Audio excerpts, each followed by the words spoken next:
So no shit, there I was. I was probably 19 years old, maybe 20 years old, and I was going through at the time, the Greenbelt instructor course. This might have been 2001, possibly 2001. I think, yeah, it was 2001. And so I was 19 years old. And this is when the Marine Corps martial arts program had just started.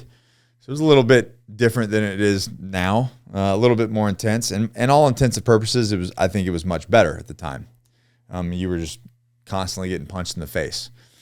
And I was no stranger to hard work. I was no stranger to hard times. But, you push as you age, and then as you join the military, you push yourselves. That stress inoculation, that hard thing that you did is leveled up, right? You join the Marine Corps, you go to Marine Corps recruit training. That's difficult. And then as with me, I went to RIP, Recon Indoctrination Platoon. And then I went to, Amphibious Reconnaissance School, and then SEER School, and Jump School, and Dive School, and all these things that, you level up your life as far as what is difficult. And eventually selection and special operations. But let's go way back. Let's go back to Greenbelt and Martial, what was it called? My map, Marine Corps Martial Arts Program or whatever. Greenbelt instructor course, where you're just getting punched in the face every day. And it was a 3-week course. And I went through this whole thing, getting my ass handed to me by guys a lot bigger than me. And at the time, I was much smaller. And we had a exercise to where I cracked 2 of my ribs and I ripped my ear and had to get it sewn back together, like up here and down here. It was all hanging, and my ribs was cracked, and we wrapped those up. And I went in the night before, got an Epsom salt bath, and was trying to recover. And all I had to do the next day was do the final exercise, which I didn't even know what it was. So it was the unknown of this final exercise. And I went to the chief instructor and I said, hey, I don't know if I can do this. I got broken ribs. And he was just looking at me and I was a Lance Corporal at the time, I believe. And yeah, I had to have been a Lance Corporal at the time. And he just looked at me like, you little bitch. And I was like, I just don't physically know if I can do it. Don't physically know if I can do it. The stress of the unknown got to me. And he said, fine, you don't have to do it. Sit your ass down over there. And I did. And I didn't graduate. That was it. I went through 3 weeks of hell, 3 weeks of getting my ass just beat down to not graduate. Now, the man I am today, it would have been no questions asked. That was probably one of my biggest and first failures. And a lot of people can say, well, your ribs were broken. That something could have happened, blah, blah, blah. Who gives a shit? All he wanted to see was that I committed to the process. He knew that I was hurt. All I had to do was do my best, was to show up and to move the needle a little further every minute of that evaluation. And it probably wasn't even that bad. I'm sure would have been fine. But I let the stress and I let the worry of the unknown trick me, and I let my inner bitch take over. Well, what if this happens? What if this happens? Blah, blah, blah, blah, blah. Which leads me to today. The youth of today. The youth of today have a very difficult time doing hard things. When a little bit of stress gets to them because of the internet, because of, being able to work from home, being all these different things, right? They allow themselves to any little thing, any little mental anguish, any little thing that happens in their life that they feel they can't handle, they allow them to crumble. Well, what does that mean for our future? Because let's look at the youth, and I'm talking about young adults. I'm talking about, mid-teenage years to mid-20s, okay? let's just say 15 to 25. Right now, the 15 to 25-year-old, this is the next leaders of our country. And that's the reality. Whether you want to think so or not, it's the reality. The 15 to 25-year-olds will take over at some point. They will lead this country. What are they being taught? Because the reality of anybody that's my age knows that life's going to get hard. You're going to have times that you're stressed out.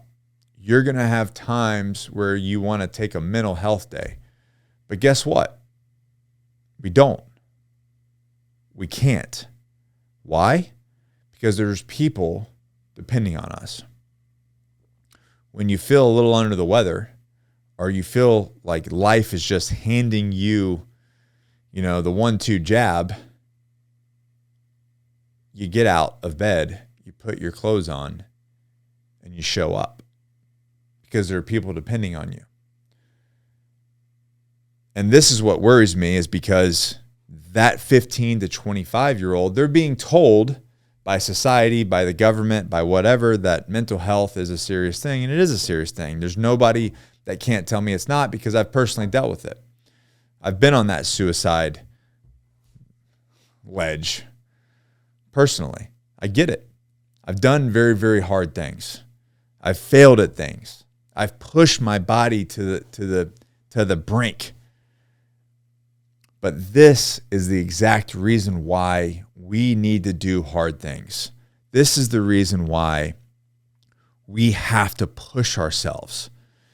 This is the reason why you see people that compete in sports, that have to practice, that are getting pushed to the brink, that they do jiu-jitsu, and they, the young people that are doing jiu-jitsu and doing sports, because they push themselves to failure. They push their mind to failure. They push their bodies to failure. And when life gets hard, they go, oh, well, it's not that hard. It's not that difficult. Yeah, sometimes it's difficult. Sometimes it's hard. You push through. But we're allowing a younger generation to, every single time that something's stressful, and unfortunately it's happening in the military, where these, I don't know if it's still a thing or if they're still talking about it, but stress cards and all these different things. And it's okay to take a break. What happens when these people are parents? What happens when your kid is throwing up on one side and shitting out the other? Well, I'm just too stressed. Work and life and all that. I'm too stressed to take care of this child. Or God forbid, you're in the service industry or a medical industry where that's what you do. That's what you take care of. So how do we combat that? We combat that by putting ourselves in difficult things. We harden ourselves. It's the reason why I get up at 5 a.m. 7 days a week, and I throw myself in a 44-degree ice bath every morning. One, it changes my mood. It does a lot for my recovery. But it also, you know what the real reason is?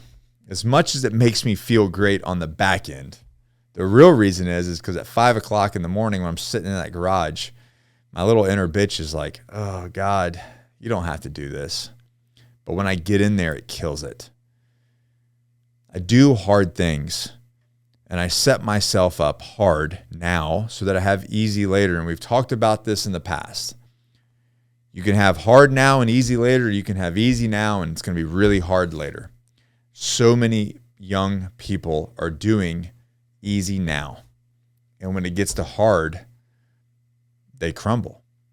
They absolutely crumble.